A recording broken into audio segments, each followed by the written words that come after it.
Baik, Oke. mungkin kita langsung saja ya Mas Irfan ya untuk ke agenda selanjutnya, yaitu bincang-bincang dengan Kak Ita dan Pak Adrinal. Iya, betul Kami sekali. sapa kembali, selamat siang Kak Ita, Pak Adrinal. Selamat siang, menjelang sore, Mbak Suci, Mas Selamat siang. Irfan. Masih Siang, semangat ya, Mas. Kak Ita, Masih Pak semangat Adrinal? ya Bapak. Iya, Udah jam 3 semangat. nih. Oke. Karena Oke. menarik sekali ya materi yang dipaparkan tadi oleh Kak Ita dan Pak Adrinal. Baik, mungkin kita langsung saja ya Mas Irfan ya ke sesi Betul talk sekali. show, Ya. di mana nanti kita akan bincang-bincang dan diskusi santai saja ini terkait materi ataupun pengalaman-pengalaman nih dari kedua narasumber yang sangat luar biasa ini. Nah, Oke. mungkin Oke, langsung mungkin saja langsung saja ya. pertanyaannya. Oke, baik, kita langsung saja. Mungkin pertama saya akan bertanya terlebih dahulu ke Pak Adrinal ya, Pak Adrinal. Kan tadi Pak Adrinal sudah bercerita tentang peta proses visi, termasuk peraturan-peraturan yang mendasarinya. Nah, sekiranya apa saja sih Pak yang melatar belakangi pentingnya penyusunan peta proses bisnis, khususnya pada instansi pemerintah? Ya, baik. Terima kasih Mas Irfan. Mudah-mudahan teman-teman masih semangat ya di sisa waktu kita, mungkin makin ke ujung makin menarik nih karena mungkin banyak hal yang bisa kita diskusikan. Jadi tadi mungkin sedikit sudah saya singgung bagaimana di kementerian, lembaga, di pemerintah daerah kita punya unit-unit organisasi ya. Jadi kalau di kementerian, lembaga ada eselon 1, Direktorat Jenderal, Kedeputian, kemudian ada Sekjen, Sesmen, Sestama dan seterusnya. Dan kalau di daerah itu ada sekretariat daerah dan ada OPD, dinas badan, kantor, dan seterusnya. Jadi selama ini kita mengenal ada 8 area terkait dengan reformasi birokrasi ya. Salah satunya adalah tata laksana. Nah selama ini tata laksana ini yang mungkin boleh dikatakan masih agak sedikit tertinggal dibanding area yang lain. Bagaimana tata kerja kita di instansi pemerintah itu kita sibuk dengan di unit kita sendiri. Padahal bagaimana kita dalam pencapaian tujuan itu kita kan terkait dengan unit yang lain. Maka disitulah kita harus membuat gambaran atau diagram tadi yang sudah disebutkan di bagian awal yang dikenal dengan peta proses bisnis supaya terlihat hubungan antara satu unit dengan unit yang lain. Jadi kita tidak merasa penting di unit kita sendiri karena kita kan bekerja terhubung dengan unit yang lain. Nah, kalau selama ini kita di ketetalaksanaan itu kan juga kenal dengan SOP. Tapi kalau di dalam regulasinya kan SOP itu hanya di dalam satu unit saja. Nah, bagaimana sebenarnya SOP itu turunan dari peta probis. Jadi dulu saya masih ingat 2012 ada Permen 35 2012 tentang penyusunan SOP itu sangat antusias sekali KL Pemda menyusunnya.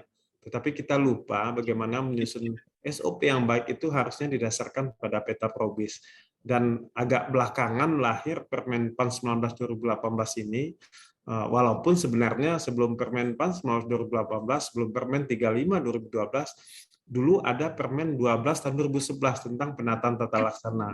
Tetapi permen itu tidak begitu populer pada waktu itu. Sehingga beberapa tahun kemudian kita sempurnakan menjadi Permen 19 2018 tentang penyusunan peta probis supaya terlihat hubungan antar unit organisasi yang digambarkan dalam sebuah peta diagram sehingga kita terlihat bagaimana di dalam satu unit hubungannya dengan unit yang lain dan nanti turunnya menjadi SOP terlihat bagaimana kita bekerja itu tidak bekerja di dalam unit kita sendiri. Saya pikir itu sedikit gambarannya Mas Irfan supaya terlihat keterkaitan satu unit dengan unit yang lain sehingga kita bekerja bisa lebih efektif dan efisien dalam pencapaian tujuan organisasi. Iya, berarti intinya untuk menghilangkan ego sektoral juga ya, Pak. Ya, betul. Itu penting sekali. Menarik ya, Kak Suci ya? Iya, oke. Nah mungkin saya ingin bertanya nih dengan Kak Ita. Tadi karena banyak paparan terkait pengalaman dari Kak Ita ya, berdasarkan pengalaman Kak Ita sendiri yang sudah banyak mendampingi lembaga pemerintah, apa sih manfaat yang dirasakan Kak setelah adanya penyusunan dan penerapan peta proses bisnis itu? Oke, mungkin saya jawab sambil share screen boleh ya Mas Irfan Boleh, ya? silakan. Boleh, silakan. Sebenarnya ini tadi mau saya share screen mungkin ya, tapi karena waktu, jadi saya tadi tidak terlalu menyampaikan. Nah, ini mungkin yang sebelumnya ya di Kementerian Hukum dan HAM, di DJKI-nya, kemudian Kementerian Luar Negeri. Nah, ini sudah menyusun dulu, kemudian kita evaluasi lagi di 2021 selama setahun sampai awal 2022 kemarin. Kemudian ini yang baru PPR. Nah, mungkin jawaban tadi lebih pada manfaat ya, Mbak Suci tadi kalau nggak salah ya. Manfaat yang dirasa Betul. mungkin nggak jauh berbeda tadi yang seperti pertanyaan awal ya oleh Pak Adrinal. Sebenarnya sudah disinggung nih, tapi kalau menurut pengalaman saya sendiri, nah itu lebih banyak mungkin saya cerita yang di Kementerian Luar Negeri ya, saya ambil misalnya contohnya mereka tuh jarang sekali duduk bersama gitu kan istilahnya. Tapi ketika kita menyusun misalnya menyusun bagaimana sih kita merumuskan isu gitu kan, kajian di kebijakan luar negeri, bagaimana kita kontribusi pada organisasi internasional. Nah, mereka itu kemarin dipaksa untuk duduk bersama. Jadi biasanya nih yang biasanya mereka suka sibuk gitu kan masing-masing dengan rutinitasnya masing-masing ketika diwadahi dari penyusunan proses bisnis sendiri. Nah, ternyata banyak banget nih manfaatnya, nggak hanya misalnya tadi Pak Adinal bilang ini nggak hanya untuk penilaian kok, sebenarnya ini juga nanti bisa bermanfaat ketika kita diimplementasikan gitu kan. Jadi jangan sampai nanti hanya menjadi dokumen dilaporkan ke Menpan tapi udah ditinggal tidur aja gitu kan. Tapi ketika dijalankan ternyata banyak proses manfaatnya. Kita bisa berkolaborasi bersama antara satu misalnya Ditjen Aspasaf, Amerop gitu ya khususnya. Ini contohnya di Kementerian Luar Negeri bagaimana nanti dia menggambarkan hubungan lintas unitnya yang biasanya amat sangat abstrak gitu kan. Bagaimana sih dia duduk barengnya. Nah, inilah yang terwadahi ketika kita memang betul-betul dengan sepenuh hati gitu kan melakukan penyusunan. Nah, ini juga di PUPR. Nah, PUPR ini juga amat sangat unik kalau saya bilang karena memang kalau kita lihat strukturnya ya bagaimana dia air, cipta karya dan sendiri-sendiri ini mereka istilahnya fokusnya tuh sendiri-sendiri. Tapi ketika kemarin kita wadahi terkait penyusunannya, nah itulah wadahnya mereka duduk bersama bertukar pikiran gitu kan. Nah, inilah yang memang kita bisa mengevaluasi istilahnya apa ya, kalau kemarin tuh kata BKO tuh dia mengevaluasi sistem kerja yang ada saat ini. Ternyata banyak nih yang enggak efisien. Oh, ternyata kita cuma wasting time. Oh, kita harusnya memperbaiki di sektor ini. Harusnya pola koordinasinya seperti ini. Ada yang memang misalnya secara kultur gitu kan, kultur kerja karena sudah bekerja secara biasa gitu kan. Biasanya nanti ketika kita mau melakukan pembaruan untuk proses idealnya, nah inilah wadah-wadah yang lebih terbentuk ketika proses penggambaran itu dilaksanakan. Jadi memang kalau dari saya ya menangkapnya itu adalah manfaatnya tidak hanya memang untuk dokumen penilaian, tapi juga wadah mereka bertukar pikiran dan memang mengevaluasi sistem yang ada sekarang. Mungkin tadi juga ya dijelaskan terkait mungkin nanti sistem kerja. Nah, itu bagaimana sih terkait hubungannya, menggambarnya seperti apa, dan memang mungkin ada banyak proses yang harus adaptasi itu tadi. Nah, inilah wadahnya ketika kita duduk bareng gitu kan sama-sama menggambar untuk satu proses bisnis. Mungkin itu sih dari Mbak Suci ya. Kalau dari saya mungkin nanti kalau ada Pak Adrinal ada pandangan dari pengalamannya juga gitu. Mungkin itu aja dari saya. Ya, berarti kita dari penyusunan peta proses bisnis ini kita bisa melihat ya Kak ya terkait efisiensi dan efektivitas antar lintas fungsi itu ya Kak ya. Iya. Terima Menarik kasih Kak sekali. Ita. Ya. Oke, selanjutnya saya ingin tanya lagi nih ke Pak Adrinal ya, Pak Adrinal. Nah, berdasarkan pengalaman Pak Adrinal sendiri, kan Pak Adrinal juga pernah di PAN RB juga ya, Pak. Sejauh mana sih peta proses bisnis ini sudah diimplementasikan pada instansi-instansi yang ada di pemerintah, Pak Adrinal? Ya. Baik, terima kasih Mas Irfan, nih pertanyaan menarik ya. Jadi tadi sudah disinggung ya, dan memang selama ini kewajiban terkait dengan RB itu kan banyak dokumen yang harus disiapkan. Salah satunya dokumen peta probis. Jadi hakikat dari penyusunan peta probis ini bagaimana tadi sudah disinggung supaya tidak terjadi ego sektoral ya, bagaimana kita saling terhubung satu sama lain. Dan memang kalau kita lihat implementasinya mungkin agak jauh dari harapan ya. Jadi bagaimana ke depan peta probis ini, karena di dalam permen itu juga disebut ini kan adalah aset organisasi ya, aset bagi kementerian lembaga dan Pemda. Jadi Bapak Ibu teman-teman, dan sebenarnya konsepnya itu bukan betul atau salah. Jadi bagaimana sebenarnya ketika kita BIMTEK itu mungkin kalau CCG sangat ini ya, memberikan contoh-contoh Pak Martinus dan tim. Saya juga beberapa kali pernah diskusi dengan Pak Martinus dan juga ikut di tim CCG, dan pada waktu menyusun permen ini juga Pak Martinus salah satu tenaga ahli kita dalam menyusunnya. Tetapi sebenarnya kita ingin mengatakan substansi hakikat dari peta probis ini adalah alat atau panduan kita bekerja. Tapi kalau saya lihat sampai hari ini kan memang terkait dengan dokumen RB ini mengejar dokumen saja. Jadi mungkin ini di webinar ini saya ingin memastikan lagi bukan dokumen yang kita kejar, tapi bagaimana setelah ini jadi ini menjadi panduan dalam kita bekerja. Jadi kalau kita selama ini bekerja selama ini kita akan mengenal SOP, sebenarnya atas dari SOP itu inilah peta probis. Itu kalau SOP di dalam unit kita, tapi kalau misalnya peta probis kita terlihat hubungan satu unit dengan unit yang lain. Jadi kalau bicara tentang implementasinya nampaknya butuh ini pekerjaan besar kita semua, kita semua, dan yakin saya teman-teman yang ikut ini adalah pemerhati terkait RB khususnya area tata laksana ya. Dan bagaimana ini bisa disuarakan bukan hanya mengejar dokumen, tetapi bagaimana substansi hakikat dari peta probis ini menjadi panduan kita dalam pelaksanaan pekerjaan. Jadi secara umum memang butuh effort yang lebih tinggi lagi, Mas Irfan, Mbak Suci, dan teman-teman semuanya, supaya dokumen ini menjadi panduan dalam pelaksanaan tugas dan fungsi kita. Gitu, Mas Irfan. Iya. Berarti memang sayang sekali Pak, sepertinya sejauh ini masih dalam bentuk dokumen saja ya Pak ya? Ya, sudah 4 tahun usia permen. Saya lihat ini memang ke depan supaya ini bukan hanya sekedar dokumen, bisa menjadi panduan kita dalam pelaksanaan tugas dan fungsi kita. Betul sekali Pak. Menarik sekali ya Kak Suci. Iya, betul sekali Mas Irfan. Nah, saya juga ingin bertanya nih dengan Kak Ita terkait pengalaman tadi, masih terkait pengalaman nih Kak, selain tadi manfaatnya, mungkin ada kendala gitu Kak untuk penyusunan proses bisnis pada instansi pemerintahan sendiri? Oke, mungkin kalau saya sama ya yang saya rasakan dengan Pak Adrinal ternyata. Kendalanya itu kalau bisa dibilang tadi sih sama.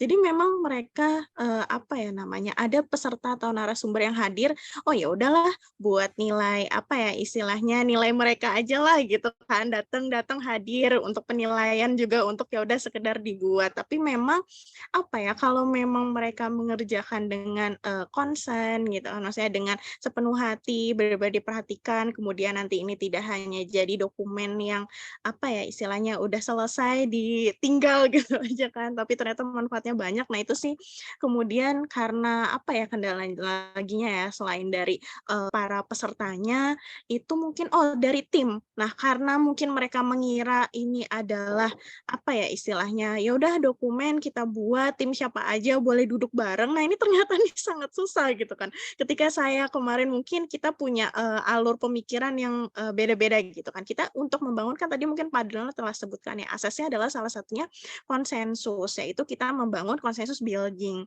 Nah, di mana ketika kita membangun konsensus, kalau timnya saja ini berubah-ubah gitu kan biasanya.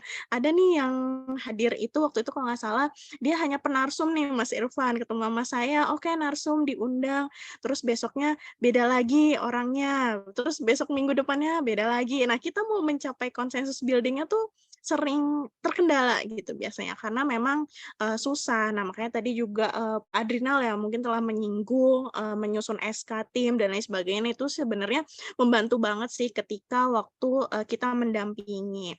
Terus kendalanya apalagi ya? Mungkin kalau yang pandemi ya kan sebelumnya kita biasanya tatap muka, tapi sekarang udah alhamdulillah banyak kemajuan teknologi, jadi tidak ada alasan lagi nih Bapak dan Ibu yang memang susah nih kita nyusun, dikesampingkan lah, nanti aja lah, tapi karena udah banyak banget medianya seperti itu. Jadi memang yang tadi saya ini kan ya dari tim itu memang khususnya harus solid, apalagi tim panitianya ya. Tim panitianya kalau bisa tadi disusun SK-nya karena emang ini sangat mempengaruhi nih ketika kita memang timnya sudah sudah solid gitu kan. Dalam setahun sudah bisa melakukan pembangunan evaluasi proses bis sampai SOP tuh ada yang memang sudah komplit gitu kan.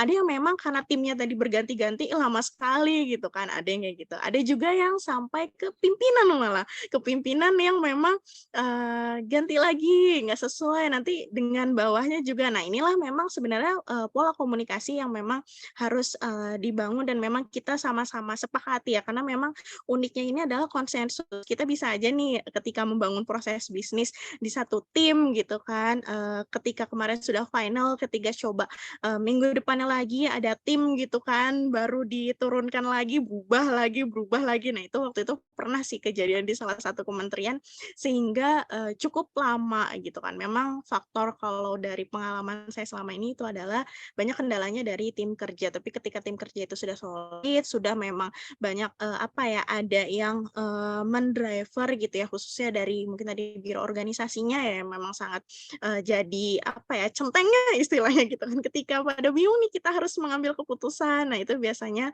dibantu oleh tim biro organisasinya gitu sih Mbak Suci, Mas Irfan, kalau yang saya lebih Baik. banyak ke tim-timnya gitu. Iya, jadi kan Karena ada perubahan tim iya ya Kak ya. Iya benar. betul. Betul.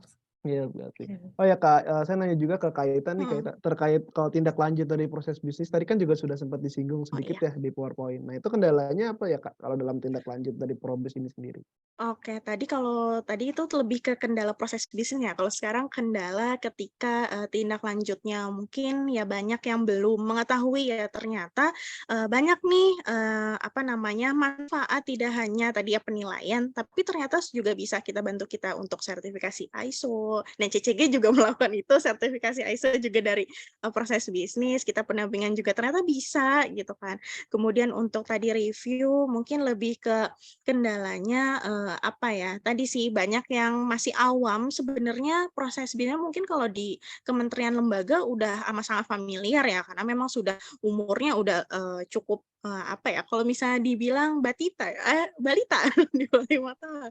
Nah itu mungkin kalau misalnya dari kendala yang review tadi lebih ke konsep aja sih, sebenarnya konsep sama tim, tapi so far sebenarnya untuk tindak lanjutnya itu lebih kalau bisa dibilang mulus sih, karena kan memang ternyata kita lebih merasakan lebih banyak manfaat yang didapat oleh teman-teman. Apalagi tadi ternyata ketika sudah menyusun proses dengan benar, oh udah bisa sampai sertifikasi, oh udah bisa sampai review organisasi nih, mengevaluasi segala macam, dan itu yang saya dampingi di BUMN. Jadi memang lebih banyak manfaatnya. Mungkin kalau kendalanya ya tadi sama ketika menyusun tim gitu kan. Apalagi kalau di BUMN orang-orangnya sibuk, para direksinya juga beda-beda, arahannya beda-beda gitu sih. Sama, lebih banyak timnya gitu. Oke, berarti itu dari Kak Ita sendiri karena adanya perubahan tim seperti itu. Nah, kalau dari Pak Adrinal sendiri gimana Pak kendalanya dalam implementasi proses bisnis yang ada di instansi pemerintahan? Mungkin nambahin yang disampaikan Mbak Ita tadi ya. Iya. Lihat komitmen pimpinan menjadi kata kunci ya. Jadi ketika terkait dengan penyusunan peta Probis ini, yang kalau di Pemda ya, saya ingin menggarisbawahi Pemda, kalau di KL relatif lebih baik lah ya. Kalau di Pemda, kalau di provinsi ditangani oleh biro ya, biro organisasi. Kalau di Pemda, kabupaten kota oleh bagian organisasi. Jadi ketika pimpinan, jadi kalau di Pemda mungkin sekdanya, sekretaris daerah mungkin punya komitmen tinggi mengawal kegiatan ini, mungkin pada waktu acara pembukaan dan seterusnya dipastikan bahwa ini memang kita harus selesaikan, Pak Sekda ya. Jadi kadang-kadang juga ada Pak Bupati atau Pak Wakil Bupati atau Wali Kota atau Wakil Wali Kota. Tetapi saya ingin menyatakan kalau mungkin ya, mungkin secara teknis mungkin ya Pak Sekda lah ya, yang mungkin akan mengawal ini. Jadi ketika komitmen pimpinan itu punya semangat yang tinggi, maka ini menjadi sebuah dokumen yang akan menjadi perhatian sampai selesai. Dan ketika selesai pun kami ingin menyampaikan supaya ini dikawal terus, supaya jangan hanya sampai dokumen. Jadi saya ingin menambahkan lagi, sampaikan Mbak Ita tadi, selain tim yang menyusun, ya, karena ini lintas unit, bagaimana komitmen pimpinan akan mengawal sampai menjadi keputusan atau peraturan, dan bagaimana nanti implementasinya. Nah, gitu Mbak Suci, tambahan saya. Oke, berarti terkait komitmen dari pimpinan itu sendiri ya Pak ya? Ya, betul. Oke, baik. Oh ya Pak, terkait dengan Terima kasih proses bisnis ini, saya juga mau nanya ke Pak Adrinal ya Pak. Nah itu kan ada peraturan baru ya Pak, yaitu Permenpan RB nomor 7 tahun 2022 tentang penyederhanaan birokrasi Pak. Ya. Nah itu kan tentunya pasti secara langsung ataupun tidak langsung akan berdampak dengan peta proses bisnis nih Pak. Nah kira-kira dampaknya apa sih Pak dengan adanya Permenpan yang baru ini terhadap peta proses bisnis, terutama bagi mungkin instansi-instansi yang sudah punya dan sudah menyusun peta proses bisnis, itu dampaknya apa Pak? Iya, jadi tadi sudah saya singgung sedikit ya, ada Permen 7 2022 tentang sistem kerja instansi pemerintah pasca penyederhanaan. Jadi di dalam penyederhanaan birokrasi itu ada hal-hal yang terkait ya. Jadi setelah penyederhanaan maka struktur organisasi akan berubah. Kemudian setelah struktur organisasi berubah maka akan ada penyetaraan jabatan. Jadi kalau dulu mungkin kita kenal tadi eselon 3, kabid, kabag, kemudian kalau eselon 4 ada kasubag dan kasubit dan kelas seksi misalnya, maka tidak dikenal lagi, maka nanti akan ada penyetaraan jabatan. Kemudian tentu yang ketiga akan ada perubahan penyesuaian sistem kerja. Di dalam Permen 7 2022 itu dijelaskan ada 3 hal itu yang berubah. Maka Permen 19 2018 tentang penyusunan peta probis yang sudah dilakukan oleh KL Pemda ketika mereka menyusun probis yang akan disesuaikan dengan Permen 7 2022 tentang sistem kerja, maka tentu akan di-adjust lagi. Nah, tentu saja ya yang selama ini di peta lintas fungsi akan ada perubahan-perubahan aktivitasnya. Karena kan tidak dikenal lagi jabatan struktural eselon 3 dan eselon 4. Tentu ini akan berubah dan tentu ini juga akan disesuaikan. Maka ini menjadi PR kita bersama karena Permen 7 2022 yang waktu itu terbit di bulan Februari 2022 dan di dalam klausulnya disebutkan 1 tahun setelah Permen ini berlaku, maka nanti akan dihapuslah jabatan koordinator dan subkoordinator yang dulu kita kenal dengan kabid, kabag, kasubit, kasubag dan kelas seksi. Jadi sangat cukup revolusioner ya ketika dulu ada eselon 3 4. Kemudian jembatannya digantilah, kalau istilahnya ganti baju ya. Jadi kalau kabid menjadi koordinator, kalau kasubit atau kepala subbagian kelas seksi menjadi subkoordinator. Dan di dalam Permen 7 2022 itu disebut lagi bahwasannya koordinator dan subkoordinator itu tidak dikenal lagi. Jadi betul-betul 2 level. Nah, kalau di Pemda, kalau saya dengar ya dari teman-teman, ya mungkin masih ada di kabupaten kota kabag barangkali, karena 2 levelnya tentu asisten, asekda asisten, kemudian kepala dinas, sekretaris dinas, sekretaris badan, dan seterusnya, itu kan 2 level. Maka eselon 4 sudah hapus. Ketika dihapus dan tidak dikenal lagi istilah koordinator dan subkoordinator, tentu saja peta probis yang sudah disusun akan disesuaikan lagi. Dan ini menarik ini ke depan bagaimana tata kerja kita berubah dengan adanya Permen 7 2022 ini. Begitu Mas Irfan. Ya baik, tentunya berarti perlu penyesuaian ya Pak Adi. Ya, perlu disesuaikan lagi. Khususnya peta lintas fungsi pasti akan berubah. Gitu. Oke, mungkin di sini tadi ada yang mengajukan pertanyaan di kolom chat Zoom. Untuk sementara kita keep dulu ya Bapak dan Ibu. Nah, nanti setelah sesi dari diskusi ini akan kita lanjutkan untuk tanya jawab dengan Bapak dan Ibu dengan narasumber. Oke, kita lanjutkan lagi. Ini saya ingin bertanya nih dengan Pak Adrinal juga. Bagaimana sih Pak terkait penyesuaian peta proses bisnis pemerintah yang sudah ada dengan regulasi baru terkait dengan Permenpan RB nomor 7 tahun 2002 tentang penyederhanaan birokrasi itu sendiri? Ya, tadi kan sudah saya jelaskan ya secara umum ya. bagaimana level 3, level 4 yang tadi kepala bidang, kepala bagian, kepala subbidang, kepala subbagian dihapus di dalam struktur organisasi. Tentu saja tata kerja kita semakin cair ya. Jadi kalau saya lihat, kalau kita berkunjunglah ke kementerian lembaga, kalau struktural itu kan punya ruangan sendiri ya. Jadi kalau dulu saya eselon 3 punya ruangan sendiri gitu kan. Kemudian eselon 4 sebagian KL juga punya ruangan sendiri. Kalau di Pemda saya lihat mungkin eselon 4-nya masih membawa paling dikasih sekat saja. Jadi tujuan penyederhanaan ini kan memang bagus ya. Bagaimana tidak ada sekat-sekat lagi, bagaimana hubungan itu makin cair. Maka yang tadi di dalam kota eselon 3, eselon 4 punya ruang sendiri, dengan sistem kerja yang diatur dalam Permen 7 2022 menjadi terbuka lah semuanya. Jadi hubungan kerja semakin cair dan kita hanya punya struktur 2 level saja. Jadi kalau di KL hanya ada dirjen, kemudian di bawahnya ada direktur ya. Kalau di kedeputian ada deputi, ada direktur atau deputi, asisten deputi. Jadi sebagian kementerian lembaga, kalau klaster 3 itu deputi namanya. Kalau LPNK itu juga deputi. Tetapi kalau di LPNK di bawah deputi itu namanya direktur. Kalau di Kemenpan misalnya ya, di bawah deputi itu asisten deputi. Hanya itu aja di dalam kota. Maka peta probis yang sudah disusun selama ini tentu akan disesuaikan lagi. Karena eselon 4, eselon 3, fungsional umum atau analis, kalau kita asumsikan mengambil fungsionalnya analis kebijakan misalnya, karena kebetulan saya kan analis kebijakan ya, pertama muda dan madya. Maka itu sama saja. Jadi walaupun saya madya, kemudian ada muda, ada yang pertama, penugasan itu akan ada pengganti jabatan yang tadi saya sebut koordinator dan subkoordinator itu dengan ketua tim. Jadi istilahnya ada ketua tim ya.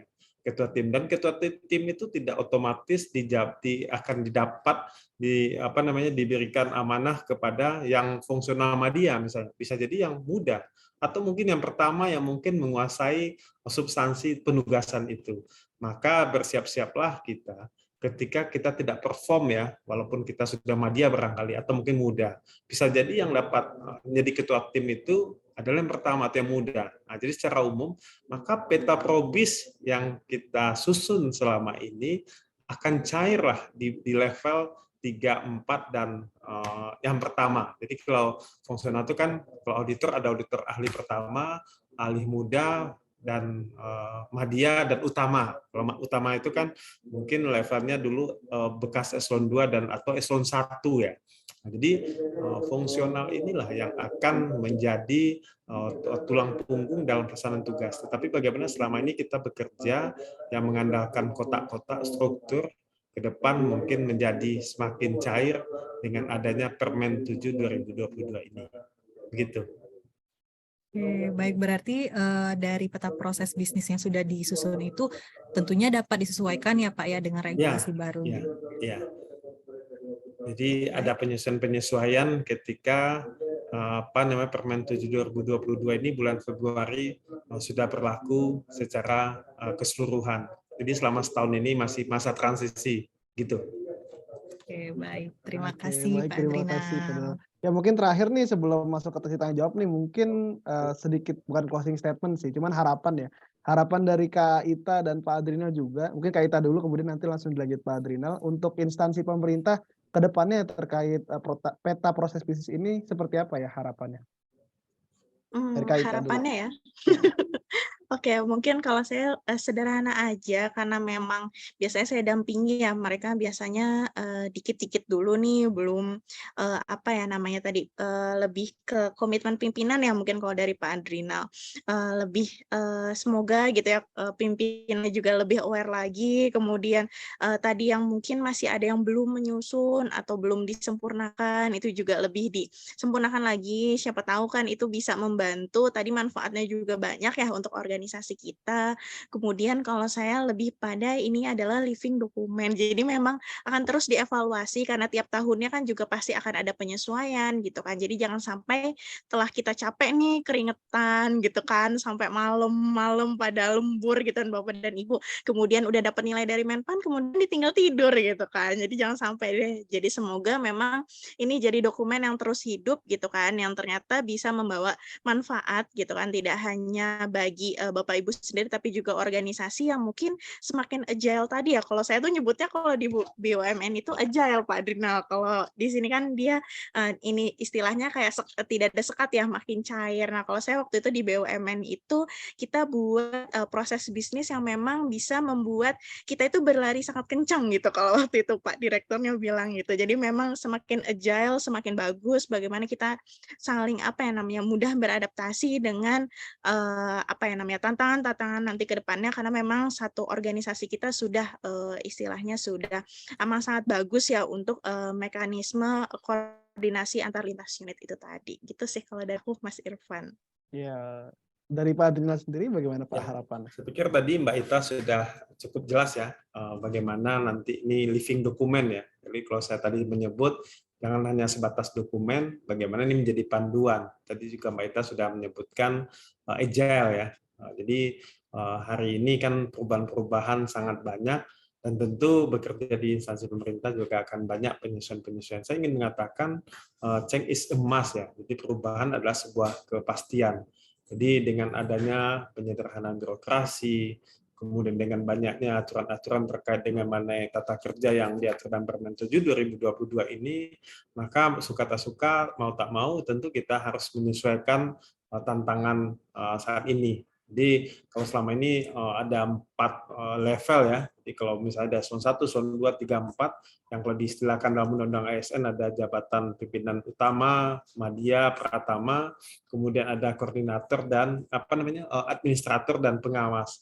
Jadi administrator dan pengawas ini yang dihapus gitu, walaupun mungkin tidak semuanya juga dihapus, sebagian masih ada.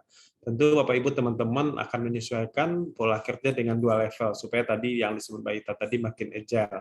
Jadi sekali lagi simpulan saya adalah bagaimana terkait probis ini menjadi panduan kita dalam bekerja. Kemudian peta probis ini tadi istilahnya living document, dia selalu menyesuaikan, dinamis ya, dan bagaimana ini menjadi panduan. Dan tentu saja dengan adanya penyederhanaan birokrasi yang hanya mengenal 2 level saja, tentu saja peta probis yang sudah kita susun juga tentu akan menyesuaikan dengan Permen 7 2022 tentang sistem kerja pasca penyederhanaan birokrasi. Itu catatan saya, Mas Irfan dan Mbak Suci. Iya, betul. Baik. Terima Terima kasih Kak Ita, kasih Pak Adrinal. Kak Ita, Pak Adrinal. Oke, mungkin selanjutnya kita buka sesi tanya jawab ya Mas Irfan ya. Nah, bagi Bapak dan Ibu yang ingin bertanya dan berdiskusi dengan kedua narasumber, dipersilahkan untuk raise hand. Nah, nanti ini, ini sudah ada pertanyaan dari Ibu Asmi Paiko dari Pemkot Tegal. Di kolom chat, ibunya bertanya, tadi disampaikan kaitannya Probis dengan Permenpan 7 2022 terkait sistem kerja. Bagaimana fungsi Probis dalam mendukung sistem dan mekanisme kerja yang baru? Mungkin dari Kaita atau Pak Adrinal, silakan untuk menjawab. Silakan Pak Adrinal mungkin Pak. Oh ya, terkait ya penyesuaian. saya kira tadi kan sudah sempat saya singgung ya. Jadi kalau pertanyaannya bagaimana kaitan probis dengan sistem kerja, kan tadi saya sebut dengan adanya penyederhanaan birokrasi, maka akan terjadi perubahan dalam struktur organisasi. Setelah struktur organisasi berubah, maka akan ada penyetaraan jabatan. Maka tahapan ketiga, penyetaraan jabatan itu tentu harus disesuaikan dengan sistem kerja, dan itu sangat jelas di dalam Permen 7 2022. Dan kebetulan 2-3 bulan yang lalu saya menulis buku tentang reformasi tata laksana yang lebih fokus kepada ingin menggarisbawahi Permenpan 7 2022 ini. Dan di dalam Permen 7 2022 itu sangat jelas ya bagaimana tata kerja kita, dan mungkin ada hal-hal baru yang mungkin sebagian teman-teman yang belum sempat membaca Permen 7 2022 itu karena tadi disinggung tidak ada lagi eselon 3 4 kalau di KL ya, Kementerian Lembaga, kalau di Pemda mungkin kabupaten kota tidak ada lagi Kasubag atau eselon 4, semuanya sudah menjadi fungsional, maka penugasan-penugasan itu di dalam Permen 7 2022 sifatnya itu juga bisa kita bekerja lintas unit. Nah, lintas unit. Jadi kalau misalnya saya kasih contoh di Pemda ya, kalau saya di dinas atau mungkin di badan BKPSDM atau Badan Diklat dulu namanya, atau BKD dulu namanya. Maka ketika saya sudah menjadi fungsional, saya bisa saja membantu Badan Bapeda misalnya, atau Bapelitbang gitu, atau mungkin Dinas Pendidikan terkait dengan tugas-tugas yang relevan untuk kaitannya dengan kinerja saya. Maka di dalam Permen 7 2022 kita tidak bekerja di dalam unit kita sendiri. Malah di dalam Permen 7 2022 itu lintas kementerian lembaga pun mungkin. Jadi kalau saya sekarang di BPKP misalnya, saya bisa saja membantu LAN atau BKN atau mungkin di kementerian lembaga yang membutuhkan kompetensi saya, dan itu dimungkinkan di dalam Permen 7 2022. Maka di dalam Permen 7 2022 itu banyak sekali tabel-tabel terkait proses bisnis dalam pelaksanaan aktivitas kita. Yang selama ini kita kenal di dalam Permen 19 2018, bagaimana kita bekerja. Di dalam Permen 7 2022 ada beberapa simulasi aktivitas-aktivitas kita terkait dengan penugasan kita. Karena kan kita bekerja tidak hanya di dalam unit kita sendiri, tapi juga bisa terkait dengan unit atau OPD lain, atau kalau di kementerian lembaga, direktorat jenderal yang lain, dan itu sangat dinamis sifatnya. Kalau istilah Mbak Ita tadi agile ya. Dan itulah birokrasi masa depan, tidak terkotak di dalam satu kotak, satu unit saja, tetapi juga terkait dengan unit yang lain. Dan dalam Permen 19 2018 yang tadi sudah kita lepaskan sekat-sekat atau istilahnya ego sektoral, Permen 7 2022 makin berubah lagi. Bisa lintas unit, bahkan lintas kementerian lembaga atau Pemda sekalipun. Gitu Mas Irfan. Oke, luar biasa ya. Mungkin dari Bu Asmi ada tanggapan atau sudah cukup?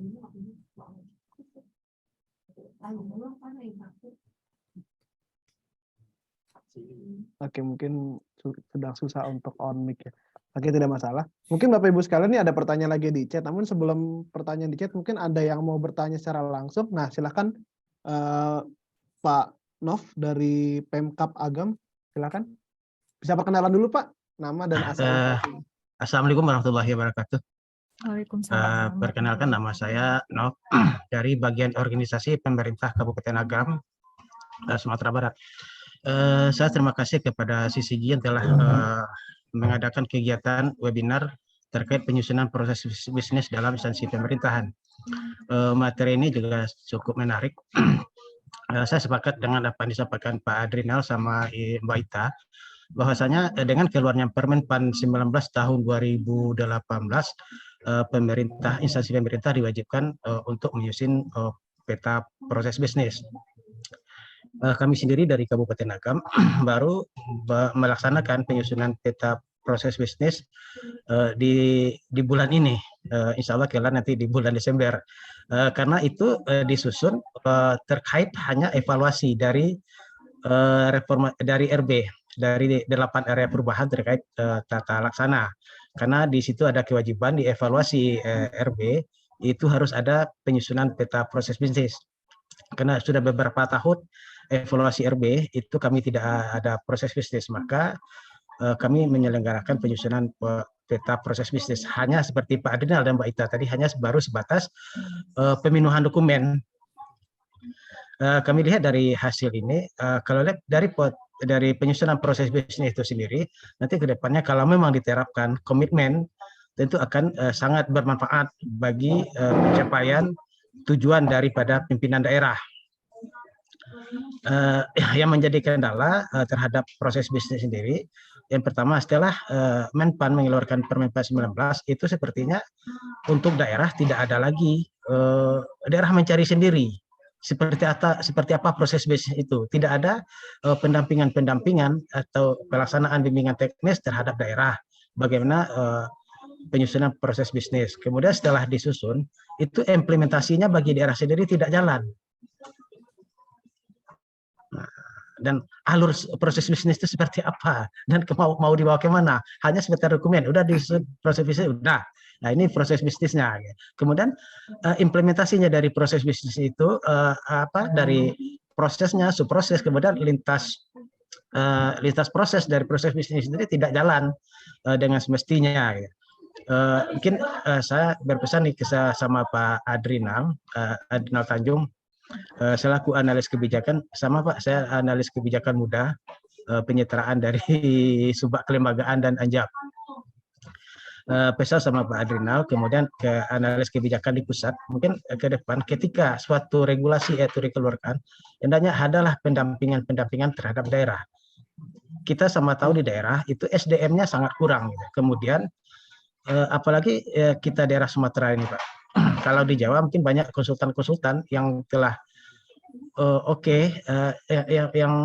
yang telah mumpuni dalam pendampingan maupun kementerian atau lembaga di pusat. Sementara kalau kita lari ke daerah ke Sumatera itu sangat jauh untuk meningkatkan SDM terkait dengan regulasi-regulasi yang dikeluarkan oleh kementerian pusat. Nah, sekarang seperti yang disinggung tadi, Permenpan nomor 7 tahun 2022 terkait sistem kerja itu sepertinya kan secara umum Kemenpan kan belum ada melaksanakan kepada pemerintah daerah. Mungkin hanya pada level-level staff, tidak pada level pimpinan. Nah, bagaimana kita akan menerapkan kalau pimpinan sendiri tidak paham terhadap sistem kerja yang akan dilaksanakan di pemerintah daerah? Mungkin kita berpesan sama Pak Adrinal dari kementerian juga sosialisasi juga di tahap pimpinan, bukan hanya pada level fungsional atau level administrator atau level pengawas. Mungkin pimpinan itu dulu yang kita beri masukan terhadap sistem kerja sehingga komitmen tadi bisa dilaksanakan sepenuhnya di pemerintah daerah. Mungkin sekian saja Pak. Mungkin ke depan nanti juga saya ingin banyak diskusi dengan Mbak Ita terkait dengan bagaimana proses kerjasama antara pemerintah daerah dengan CCG ini ke depannya terkait dengan pendampingan target penyusunan proses bisnis. Ya, sekian, terima kasih Pak. Iya, terima kasih Pak. Ya, mungkin dari Pak Adrinal atau Kak Ita, terutama Pak Adrinal mungkin ada Mungkin tanggapan. saya dulu ya Mbak Ita, Ya. karena ini Sumatera Barat, ini kampung saya nih. Wah, luar biasa Ya, nih. salam kenal Pak Nov. Iya, sama Pak. Ya, saya ingat ya, apakah Januari 2019 waktu itu Kasubag tata laksananya Pak Villa RD kalau tidak salah namanya. Di Bapeda Pak Villa Ya, RD. sekarang beliau sudah pindah ya. Sekwan Pak. Jadi waktu Sekwan. Oh, dia jadi sekwan atau? Sekwan Pak. Jadi udah eselon 2 dong. Eselon 2 Pak ya. Terus ya. Jadi pada waktu itu beliau sebagai, saya lupa kalau nggak salah waktu itu Kasubag ya 2019 awal ya. Oh, sekretaris di Bapeda Pak. Oh, habis itu sekretaris Bapeda, tapi sempat di bagian organisasi pada waktu itu. Bukan, Jadi, bukan Pak. Pak Villa RD tidak sempat di bagian organisasi Pak, di Bapeda ya. Jadi waktu itu dia menghubungi saya Pak, jadi saya yang datang ke sana. Apakah waktu itu setelah itu pindah ke apa? Karena mungkin 2019 ya kalau tidak salah awal-awal. Jadi waktu itu acaranya di Hotel Basco. Oh ya 2020 Pak, 2020. Oh ya. Nah, jadi saya tidak tidak mengikuti lagi. Setelah itu apakah setelah 2 hari BIMTEK itu peta probis Kabupaten Agam selesai? Karena memang sudah tidak ada komunikasi lagi. Dan saya juga baru tahu Pak Nov salah satu eselon 4 di bagian organisasi ya sekarang menjadi analis kebijakan muda berarti ya Pak? Ya benar. Jadi kalau saya tangkap ini kan PPM Pak Nov ini bukan pertanyaan mungkin banyak curhatnya ya. Karena memang situasinya regulasi itu semakin banyak, kemudian bagaimana pendampingan atau mungkin bimbingan teknis pusat yang mengeluarkan kebijakan tidak begitu maksimal di Pemda khususnya. Kalau saya di Sumatera Barat tuh udah hampir semua Pak Nov. Terakhir kemarin di Sawalunto saya juga diminta tolong ya. Kemudian ada juga, walaupun ada juga dengan yang lain, saya mungkin lebih banyak karena kesibukan tugas-tugas saya. Kemudian di waktu itu di Kabupaten Solok Selatan, kemudian ada juga di beberapa kabupaten kota yang lain ya di Sumatera Barat. Jadi kalau misalnya Pak Nov ya terkait probis ya mungkin bisa juga semacam studi banding dengan kabupaten kota yang lain. Tetapi memang seperti yang disampaikan tadi ini bukan kita mengejar dokumen. Kalau kita mengejar dokumen ya mungkin ya bisa kita pinjam saja, kita kopas gitu. Tapi kan kita ingin hakikat, substansi dari peta probis ini bisa kita pahami sehingga ini bisa menjadi panduan. Jadi gitu Pak. Jadi kalau kabupaten kota di Sumber ada beberapa yang sudah menyelesaikan peta probis dan mudah-mudahan nanti Kabupaten Agam kan bisa berkunjung Pak ke Kabupaten Solo, Kota Solo, yang mungkin kabupaten kota yang sudah memiliki, yang sebelumnya kemarin juga ada Padang Panjang, 50 kota dan seterusnya. Payakumbuh juga sudah hampir jadi, kalau tidak salah mungkin sudah jadi kali karena memang sudah agak lama. Jadi mudah-mudahan yang curhat Pak Nov tadi mudah-mudahan bisa terselesaikan dengan melakukan semacam studi banding ke kabupaten-kota yang sudah menyusun, atau mungkin dengan CCG apa yang bisa dibantu dengan sistem kerjasama dan seterusnya, dan mudah-mudahan peta probis yang belum dimiliki oleh Kabupaten Agam bisa selesai dalam waktu dekat, walaupun tahap pertama memang harus punya dulu, Pak. Tapi setelah punya, kita tahu apa manfaat, apa hakikat kita menyusun peta probis ini. Itu yang paling penting untuk kita pahami. Terkait sistem kerja juga mungkin akan banyak berubah, dan memang kalau kita ingin cermati, kritisi, aturan-aturan terlalu banyak, jadi kadang-kadang Pemda khususnya ya agak kesulitan untuk mengimbangi lajunya keluar peraturan dengan implementasi di daerah khususnya. Itu mungkin Mas Irfan dari saya. Oke, mungkin Kak Ita mau nambah dikit, mungkin sekalian. Oke. Mungkin kalau dari saya karena Pak Adrinal sudah sangat komprehensif sekali penjelasannya Pak. Mungkin kalau dari saya Nanti Pak Nov bisa komunikasi lewat saya. Itu kalau Ya Pak, itu itu terbatas waktunya. Pak Adrinal Pak. Kota Pak Adrinal.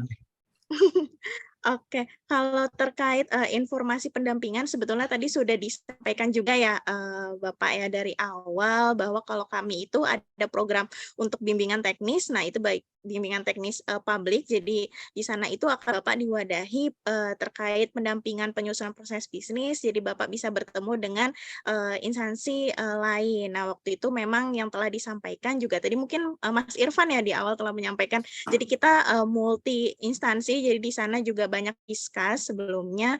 Nah, ada juga yang kalau mau private. Nah, kalau private itu juga bisa nanti kita lakukan pendampingan.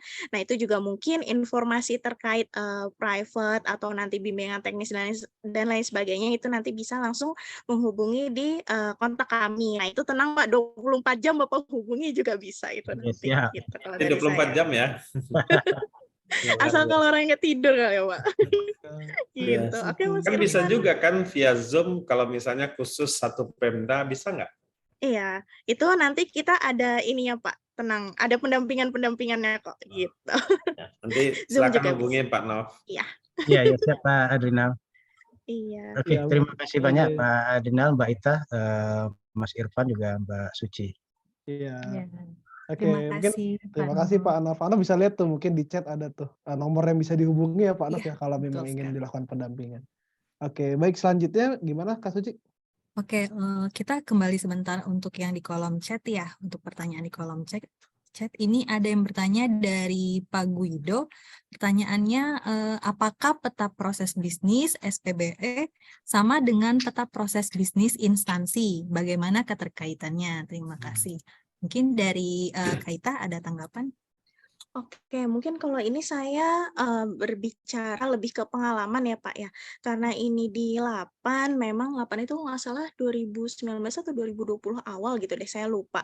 Nah, memang pada saat dulu kita melakukan pendampingan penyusunan proses bisnis, nah itu adalah dibarengi atau nanti di mana kotak-kotak di setiap peta lintas fungsi itu juga akan identifikasi kegiatan-kegiatannya. Nanti mana nih yang memang misalnya ada untuk layanan SPBE yang dimungkinkan gitu kan. Jadi nanti bisa diidentifikasi mana yang akan menjadi rencana induk dari SPBE itu sendiri. Mungkin itu sih Pak, kalau dulu ya waktu kita di ujung kalau nggak salah saya lupa dulu sama Pak siapa. Nah itu memang kita setelah menyusun peta level N-nya itu yang ada lintas N-nya itu ya kotak-kotak memang waktu itu sekaligus kita identifikasi nih mana aja. Nah itulah yang kalau nggak salah itu yang akan dimasukkan ke dalam rencana induk SPBE-nya. Mungkin kalau secara peraturan karena saya ranahnya juga bukan di sana ya, saya lebih bicara ke pengalaman pada saat itu memang di lapak kita melakukan pendampingan sampai ke identifikasi itu SPBE yang kita butuhkan di setiap peta level N-nya itu. Mungkin kalau dari Pak Adrinal ada yang ingin ditambahkan boleh. Ya, sebenarnya kan konsep peta probis itu kan memang untuk instansi ya. Kemudian kalau kita bicara per unit atau mungkin di setiap aktivitas apapun sebenarnya kan bisa kita buat proses bisnisnya gitu. Jadi kalau jawaban saya peta probis instansi dengan peta proses bisnis SPBE sebenarnya kan ilmunya sama, konsepnya sama. Tetapi karena di dalam peraturan SPBE dikenal lagi peta proses bisnis SPBE mungkin sifatnya lebih spesifik lagi, lebih khusus lagi. Kalau misalnya konsepnya tentu sama, mestinya kan peta proses bisnis instansi, kementerian lembaga atau Pemda, nanti kalau kita menyusun lagi peta proses bisnis SPBE, sebenarnya dasar konsep peraturan atau mungkin dasar hukum dan seterusnya ya mungkin hampir sama. Tetapi kalau misalnya kita menyusun yang lebih spesifik yang didasar dalam Perpres atau mungkin Permen terkait SPBE, karena memang itu yang tadi disinggung di awal, instansi pemerintah itu kan walaupun sudah diulang-ulang berkali-kali jangan silo-silo, jangan ekosektoral, tetapi itu memang lebih enak diomongkan. Dalam kenyataannya memang masih seperti itu juga, walaupun mungkin sedikit-sedikit kita kurangi lah. Kalau misalnya menghilangkan itu mungkin agak mungkin butuh waktu yang panjang ya. Jadi pengalaman saya ya memperhatikan di kementerian lembaga atau mungkin di banyak instansi pemerintah ya ego sektoral itu peraturan itu. Jadi kalau misalnya menyangkut peraturan-peraturan saja misalnya, kita mungkin bisa lihat kadang-kadang antara satu peraturan dengan peraturan yang lain itu saling tumpang tindih atau tidak sinkron. Mestinya kan istilah proses bisnis ya mungkin karena sifatnya aturan itu juga di satu kedeputian di Kementerian PAN misalnya, mungkin mestinya mengacu ke Permen PAN 19/2018. Kalau misalnya ada permen lain yang mengatur tentang proses bisnis, ya mestinya mengacu kepada Permen proses bisnis yang sifatnya untuk KL dan Pemda. Jadi kalau misalnya ada istilah lagi peta proses bisnis, SPBE, mestinya konsep peraturan atau pengaturannya ya mengacu kepada peraturan yang sudah diatur dari Permen PAN 2014 dan mestinya tentu tidak berbeda. Itu tambahan saya, Mas Irfan. Oke, baik. Terima kasih Pak Adrinal. Terima Tambahannya kasih Pak cukup lengkap ya. Adrinal, Kak Ita. Oke, mungkin kita langsung lanjut yang raise hand ya. Ada dua lagi, mungkin dua penanya terakhir nih. Yang pertama dari Pak Fajar dulu. Selamat sore Pak Fajar. Sore Mas. Ya, silahkan Pak Fajar apabila ingin bertanya atau diskusi. Ya, tolong sedikit mungkin kepada para narasumber. Dalam penyusunan probis ini yang dijadikan dasar atau rujukan penyusunan, apakah kita lari dari dokumen perencanaanKah atau tugas dan fungsi organisasi? Lalu jika disambungkan dengan SPBE, dalam hal metode penyusunan, lebih baik mana kita menggunakan metode flowchart ataukah metode BPMN? Mungkin sedikit itu saja, terima kasih. Baik, terima kasih. Mungkin Kak Nugraha ini lagi. Kak Ita mungkin mau menjawab jadi dulu. Kaget ya panggil Nugraha. Udah Oke, hafal ini Kak makasih Ita ini. Mas Irfan. Mungkin nanti Pak Adrinal yang menambahkan. Kalau terkait pembangunan proses bisnis, tentunya kan kita berangkat dari dokumen rencana strategis itu sendiri ya Pak. Kita akan identifikasi seluruh program maupun kegiatan, di mana nanti kita akan klasterisasi atau kita kelompokkan mana kegiatan-kegiatan yang memang lintas sektoral itu sendiri. Nah, mungkin kalau terkait pendekatan ya, mana yang lebih baik kalau ketika SPBE, mungkin tadi Pak Adrinal sebetulnya sudah menyinggung, mungkin karena kita sesinya tidak detail ya terkait itu, kalau sebetulnya tuh dua gambar ini adalah sama Pak, hanya berbeda itu adalah dari istilah simbol-simbol yang kita gunakan.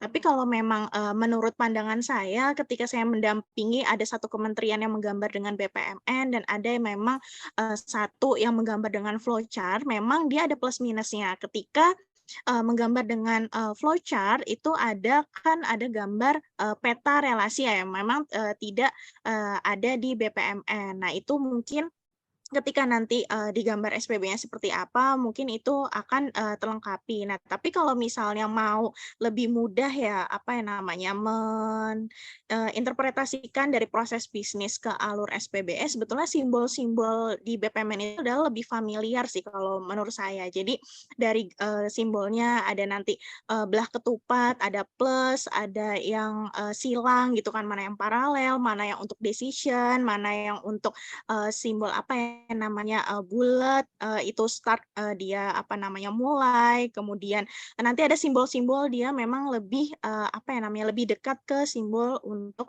komputernya. Nanti, yang menggunakan flowchart juga tidak menutup kemungkinan itu juga, bisa nanti kita transformasikan. Jadi misalnya, di situ simbol decision itu nanti akan dianalisis, lihat apakah itu, decision-nya plus atau decision-nya, apa namanya, silang.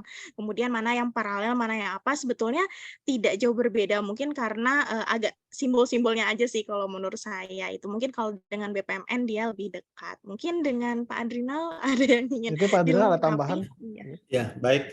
Jadi memang sebenarnya setiap instansi pemerintah itu kan punya, kalau di KL punya rencana strategis selama 5 tahun ketika menteri itu terpilih memimpin kabinet.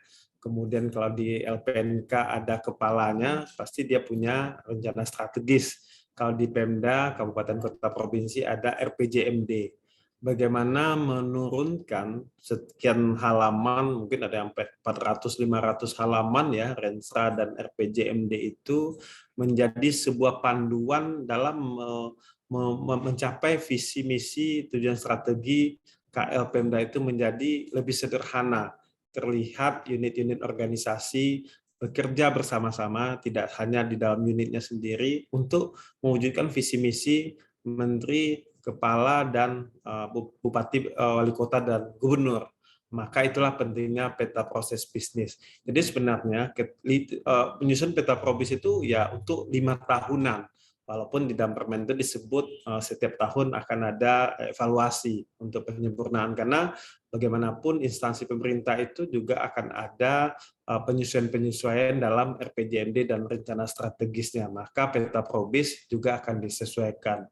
Nah, itulah pentingnya peta probis, bagaimana menurunkan rencana strategis kalau di Pemda RPJMD menjadi sebuah panduan diagram memperlihatkan hubungan antara satu unit dengan unit yang lain, sehingga dalam mencapai visi misi itu mereka bekerja bersama-sama, yang tadi juga sudah disinggung, melepaskan ego sektoralnya. Nah, itulah pentingnya peta probis.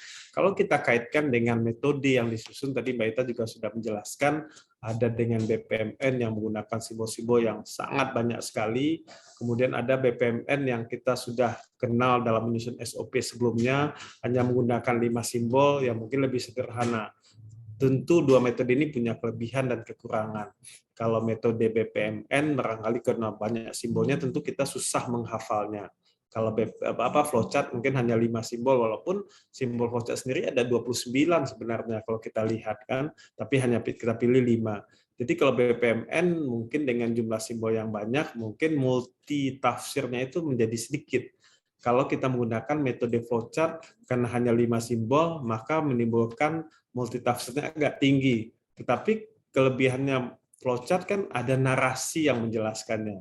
Kalau kita gunakan metode BPMN, walaupun apa namanya tadi multitafsirnya sedikit, bisa langsung diotomasi dengan komputer, tetapi kalau kita di pemerintah itu kan kita ingin simpel ya. Kalau kita terlalu banyak simbol kan susah kita mengingatnya. 5 simbol pun kadang-kadang kita juga suka salah gitu. Jadi tinggal pilihan kita yang mana yang paling mudah, yang mana yang kita pilih itu nanti ketika sudah selesai peta probis bisa kita laksanakan dengan baik dalam perwujudan visi misi menteri, kepala, kemudian bupati, wali kota, dan gubernur. Nah, itulah sebenarnya hakikat peta proses bisnis. Jadi mungkin kita tidak mempertentangkan dua metode ini, bagaimana peta probis ini mempermudah kita dalam pencapaian tujuan organisasi, dan bagaimana peta probis yang kita susun ini bermanfaat untuk mewujudkan visi misi yang sudah disusun dalam RPJMD dan rencana strategis yang sudah disusun untuk 5 tahun ke depan. Mungkin itu tambahannya, Mas Irfan. Oke, baik. Terima kasih Pak Adrinal dan Kak Ita untuk pertanyaannya tadi, untuk jawabannya tadi. Nah, mungkin ini pertanyaan terakhir ya dari Kemlu. Ya, Bapak boleh disebutkan namanya. Terima kasih, Silakan. Bu Suci. Assalamualaikum warahmatullahi wabarakatuh. Selamat sore, Waalaikumsalam Bapak Ibu. warahmatullahi Salam kenal. Saya Rezal dari Sore, Kemlu Bapak. BPO. Bu Ita, ketemu lagi tim Koknos. Pak Adrinal, saya mau ini Pak mengenai tadi yang sudah saya baru separuh jalan tadi jam 3 baru gabung. Pertanyaan singkat aja, mungkin sudah waktu juga. Terkait dengan pandangannya Pak Adrinal, mungkin Mbak Ita bisa menambahkan juga. Bagi KL yang sudah memiliki proses bisnis sesuai dengan perkembangan terbaru dari implementasi dari Permenpan 19 tahun 2018 yang kemudian diturunkan pada subproses-subprosesnya dan kemudian diturunkan lagi pada peta lintas fungsi dan diturunkan pada SOP makronya dan kemudian diturunkan pada SOP mikronya. Itu uraiannya sesuai dengan struktur organisasinya yang relevan, yang update dan sesuai dengan range-nya. Nah, diturunkan lagi pada SOP mikro dan dikaitkan dengan mekanisme kerja bagi unit-unit kerja yang sudah beralih ke fungsional sesuai dengan semangat Permenpan 7 2022. Apakah dalam teknisnya di dalam penetapan SOP mikronya di setiap unit kerja yang bernuansa fungsional itu pelaksananya itu dikompartmentasikan lagi sesuai dengan jenjang fungsionalnya Madya Muda pertama atau cukup satu klaster fungsionalnya untuk kemudian diidentifikasi secara spesifik pada pekerjaan-pekerjaan yang terkait dengan aktivitas dalam kolom aktivitas itu yang ditetapkan dengan memberi keterangan siapa yang bertanggung jawab apa. Itu pertanyaan pertama, Pak. Kedua, singkat aja. Ini ada lagi perkembangan setelah Permenpan 7 2022, ada lagi surat edaran Kemenpan nih, Pak. Tentang implementasi infrastruktur arsitektur SPBE. Wah, ini detail lagi nih. Korelasinya bagaimana probis yang sudah ada itu diturunkan hingga pada tingkat SOP makro, mikro, kemudian ditarik kepada layanan-layanan apa yang bisa berbagi pakai, Pak. Ini kan kompleks nih. Tadi Pak Adril bilang sudah sangat detail lagi SOP probisnya SPBE nanti untuk diaplikasikan kepada setiap. Ada ini ditarik.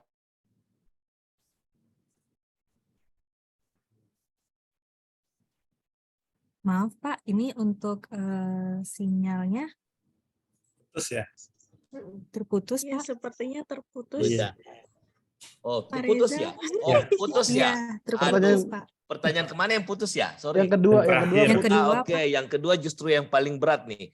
Bagaimana probis yang sudah existing kemudian dikaitkan dengan probis SPBE sebagai turunan dari surat edaran Kemenpan yang bulan Agustus kemarin itu untuk kemudian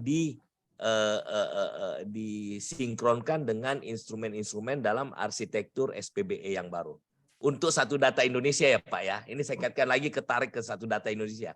Sementara probis tematik Satu Data Indonesia belum keluar. Nah, sementara kita di transisi ini seperti apa nih kita membridging existing SOP yang sudah ada. Terima kasih Pak Ita, buat Pak Adrinal. Ya. Saya langsung aja ya. Ya, silakan Pak. Ya, silakan Pak. Saya pikir nih pertanyaan terakhir ini perlu 2 jam lagi nih diskusi dengan Kemlu nih. Cuman mungkin saya jawab dulu yang sifatnya umum dulu ya Pak, karena memang waktu kita juga membatasi. Jadi kalau saya lihat ya, Permen 7 2022 itu kan tidak dikenal lagi Pak. Eselon 34 yang sudah menjadi koordinator dan subkoordinator pun dihapuskan. Jadi sangat ini ya, tadi kalau istilah saya tadi cair, kalau istilah Mbak Ita agile ya. Tentu tidak kita pecah lagi menjadi pertama, muda, madya, utama gitu. Kalau itu jadi struktur lagi Pak, nggak jadi penyederhanaan kita. Sebenarnya kan semangatnya adalah bagaimana pekerjaan itu semakin dan di dalam Permen 7 2022 itu memang tidak dikenal lagi, itu tidak ada istilah koordinator dan subkoordinator, itu hanya jembatan yang ada di Permen 29 2019 waktu 28 2019. Dan memang pada waktu saya di Menpan pada waktu itu saya masih ingat jangan sampai ganti baju. Walaupun sampai hari ini, walaupun kalimat ganti baju itu suka disebut, ya sebenarnya masih ganti baju. Permen 7 2022 lah yang akan mengganti baju itu menjadi penggantinya akan ada istilahnya ketua tim, Pak. Jadi ketua tim yang di dalam setiap penugasan itu yang tidak otomatis dipegang oleh yang paling tinggi, madya misalnya, bisa dipegang oleh muda atau pertama. Jadi tentu akan semakin cair lah. Kalau kaitannya dengan SPBE mungkin ini agak berat ya. Sebenarnya kalau saya ingin sebagai pemerhati terkait dengan kebijakan RB ini, kebijakan itu kan sangat banyak ya Pak. Kemudian ini belum selesai, kasihan itu daerah Pak. Daerah itu belum selesai dia menyusun peta probis, ada lagi Permen 7 2022. Kalau di KL dengan sumber daya mungkin lebih baik lah, mungkin bahasa sederhananya, kemudian dengan anggaran yang relatif lebih cukup dibanding Pemda. Kalau tadi Pak Nov dari Agam menyebut Sumatera, saya pikir Sumatera dengan Jawa mungkin nggak begitu jauh bedanya. Kalau kita geser ke timur misalnya, ke daerah timur nggak usah kita sebut nama provinsinya, itu mungkin makin berat lagi. Jadi bagaimana kalau tadi Pak Nov menyebut bagaimana pendampingan, bagaimana bimbingan teknis itu sangat-sangat sedikit, ya mungkin inilah kesempatan bagi pihak lain ya, swasta, konsultan misalnya bisa berpartisipasi di sini, bisa membantu dengan kemajuan teknologi, dan mestinya setiap aturan itu ada juklak-juknisnya. Apalagi dengan sekarang ada YouTube, mestinya setiap peraturan itu misalnya sosialisasinya nggak usah dibikin di setiap wilayah. Karena saya lihat pertanyaannya itu aja. Bagaimana satu kali kegiatan itu mungkin dibikin YouTube-nya, dibikin aturan-aturan yang bisa didengar berkali-kali Kementerian Lembaga Pemda, sehingga nanti lebih efektif dalam implementasinya. Saya mungkin tidak mau dalam posisi mengkritisi ini ya, tapi saya lihat memang aturan-aturan yang disusun, yang dikeluarkan itu makin memberatkan. Tujuannya memang baik, siapa sih yang tidak melihat dari kacamata positif. Tetapi kalau hanya sebatas membuat peraturan nanti tidak bisa dilaksanakan, tentu ini menjadi useless gitu. Jadi kalau kita ada tadi yang disebut dari Kemenlu ya, terkait dengan penerapan Permen 7 2022, apakah nanti disesuaikan dengan peta probis yang sudah disusun, itu udah pasti kan Pak. Tetapi bagaimana nanti yang tadi disebutkan lagi dikaitkan dengan Satu Data Indonesia, peta probis SPBE, nah ini binatang apa lagi nih? Ini tentu menjadi catatan atau perhatian kita semua, jangan sampai peraturan itu menyusahkan kita. Sebenarnya kan tujuan itu mengatur kita makin lebih baik. Sementara bagaimana kita membuatnya, sebelum melaksanakannya sudah menjadi kendala, tentu menjadi sia-sia lah. Karena kita butuh waktu, butuh biaya, dan seterusnya, sementara pekerjaan yang dikerjakan juga volumenya makin tinggi. Mungkin gitu Pak, nanti kalau misalnya perlu kita diskusi lebih banyak lagi, saya senang nih dengan pertanyaan terakhir ini, mungkin bisa lewat Mbak dari CCG, kita bisa bertemu dalam dalam ruang yang tersendiri ya, supaya nanti bisa lebih lebih bisa kita kita bahas dengan lebih komprehensif, supaya tidak tidak sebagian-sebagian ya Pak, kalau sebagian-sebagian menjadi percuma juga. Jadi sekali lagi mungkin kata kuncinya adalah Probis Kemenlu yang saya masih ingat pada waktu itu saya juga ikut beberapa kali mengawal pada waktu itu diskusi, pernah juga kami undang Kemenlu untuk bicara pengalaman menyusun Probis, saya masih ingat pada waktu itu, termasuk baguslah komitmen Kemenlu dalam menyusun Probis. Ternyata dengan berjalannya waktu, dengan Permen 7 2022 yang sudah bagus itu tentu akan disesuaikan, ini PR lagi. Kemudian pertanyaan yang terakhir tadi dikaitkan dengan SPBE, apalagi ini. Jadi memang ya seperti itulah kita bekerja di instansi pemerintah, belum selesai ini, ternyata ada lagi yang baru. Nah, coba kalau ada 24 jam, mungkin 24 jam kita bekerja, dan mungkin 24 jam pun tidak cukup sepertinya. Mungkin itu Pak analoginya dari saya. Terima kasih. Terima kasih Pak Adrinal untuk jawabannya. Bagaimana Bapak Rezal? Ya pasti nggak puas. Siap. Nah, ada gambarannya. Silakan. Bu Ita mungkin mau tambahkan. Silakan. Oke, silakan Bu Ita. Pak, kalau dari saya tadi ya Pak ya. Ini sering nih Pak Rezal nih masih intens sama kita sekarang nih Pak kabak Adrinal. organisasi Pak atau? Saya namanya Kabak Tata Laksana dan Reformasi Birokrasi Pak. Nah, sekarang menjadi analis kebijakan dong. Enggak, Pak. Saya studi struktural, Pak. Ini ya masih setengah-tengah nih kita nih. Oh, jadi Kalau yang di sekretariat masih diamini untuk bisa struktural, Pak. Tapi yang di regional itu sudah harus fungsional semua. Sementara kita mekanisme kerja fungsional itu masih meraba-raba, Pak. Jadi itu yang poin yang saya tanyakan tadi, bagaimana pelakunya itu, apakah dikompartmentasikan, tapi tadi saya sudah lihat tim ya, Pak ya. Ya. Tim ya, itu mengelola kerjaan ya, Pak. Ya, betul. Ya, saya kira Ibu Ita juga sudah Ini masih kabak ya, Pak? Saya kabak, Pak. Siap, Kasih, mungkin Pak. nanti kalau kita perlu discuss Pak Rezal, Pak Adrinal, kebetulan Pak Rezal ini masih ngobrol nih sama kita, Pak Adrinal. Nanti mungkin kalau ada kita sesi, kita bisa ada sesi untuk discuss lebih lanjut supaya juga jawabannya lebih komprehensif lagi. Mungkin itu dari saya. Iya. Betul. Terima kasih Pak Rezal.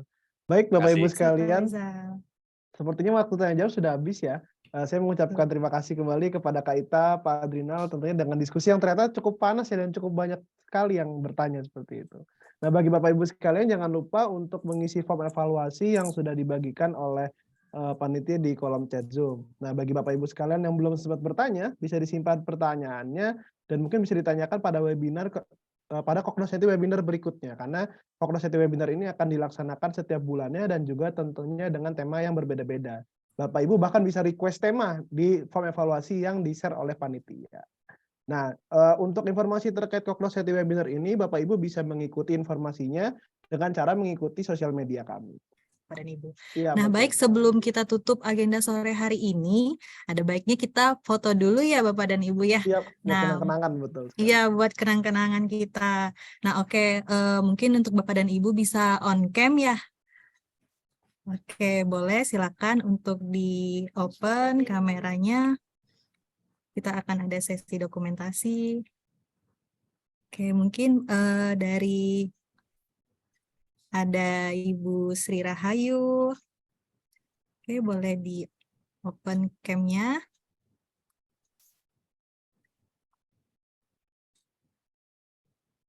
Oke, karena kita nggak tahu nih kita ada di slide mana ya Bapak dan Ibu ya. Jadi diharapkan untuk Bapak dan Ibu dapat membuka kameranya terlebih dahulu. Oke.